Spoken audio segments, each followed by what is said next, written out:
અત્યારે સૌ કોઈ ઉનાળાની આકરી ગરમીનો સામનો કરી રહ્યા છીએ।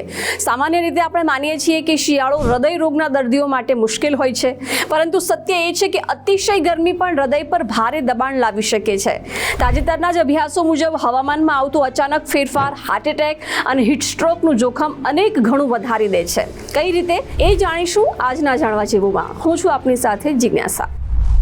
આકરા ઉનાળામાં હીટ સ્ટ્રોકના વધતા કેસો વિશે તમે ઘણું સાંભળ્યું હશે, તો શું છે હીટ સ્ટ્રોક પહેલા એ જાણો।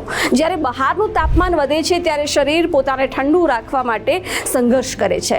આ પ્રક્રિયામાં હૃદયના ધબકારા વધે છે અને હૃદયને ત્વચાની સપાટી સુધી લોહી પહોંચાડવા માટે વધુ મહેનત કરવી પડે છે, જેથી પરસેવા દ્વારા ગરમી બહાર નીકળી શકે। જો હૃદય પહેલેથી જ નબળું હોય તો આ વધારાનું દબાણ જીવલેણ બની શકે છે, જેને આપણે હીટ સ્ટ્રોક કહીએ છીએ। હવે એ સમજો કે કોને સૌથી વધુ જોખમ છે।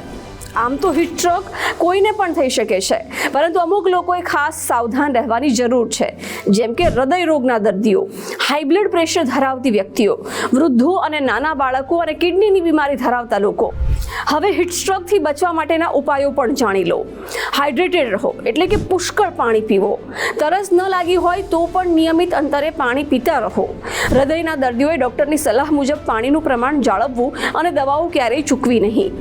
દિવસ દરમિયાન બહાર જવાનું ટાળો। બપોરે 12 થી 4 દરમિયાન સૂર્યના કિરણો સૌથી વધારે પ્રબળ હોય છે। આ સમયે ઘરની બહાર નીકળવાનું ટાળવું જોઈએ।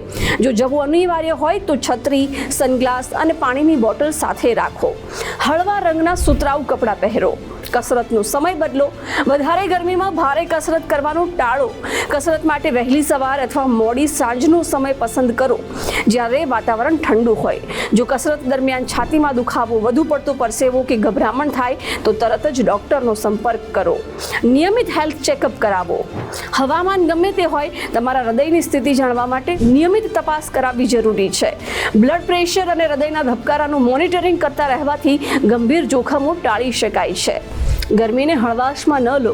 યોગ્ય આહાર, પૂરતું પાણી અને સાવચેતી એ જ હીટ સ્ટ્રોક સામે લડવાની સાચી ચાવી છે।